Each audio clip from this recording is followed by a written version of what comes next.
Vergili trupkozuk. Trupkozuk pek fasıl hayvancıl. O gündüz uyar, gece savlanır beğendi imisine karıncaları. O utancak hayvancıl. Ama bakmayarak buna o pek becerikli. Büyük kulaklarından o işidir hepsi ince sesleri. Uzun burnusundan da o çabuk duyar nerede var karıncaların evi.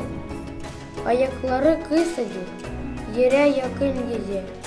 Bulduğunda da karıncaları aç hayvancık hızlı deler gevcizi yönünkü ayaklarını. Sonra da uzaldı burnucuğunu toplar karıncaları yapışkan delisine. Trupkozuk becerir burnun deliklerini kapama ki burnun içine girmesin bir de karınca da dalamasın bunu. Dışından onu dalasalar da kalın derisi koruya acıdan. Bu hayvanın karakteri sakıncalı ama gene de onda var hepsi ki olma dini iyi avcı. Nice de bu hayvanca sana da Allah verdi şaşılacak vergileri. Belki sen çabuk kaçırsın ya da çabuk okuyursın.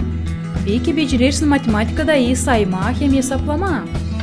Var nice olsun sen türkü güzel çalırsın ya da insanları becerirsin güldürme, şenlendirme, iyilik yapma. Allah bilir her bir uşağını hem her bir uşağına verir özel vergiler. Ya söyle bana şimdi. Niçin sencesine Allah verdi hepsine özel talantlar hem vergiler? Bilir misin ne der Allah? Ayrı bağışışları kabul ettik Allah'ın iyi vergisine göre. Bu yazılı Romalılarda.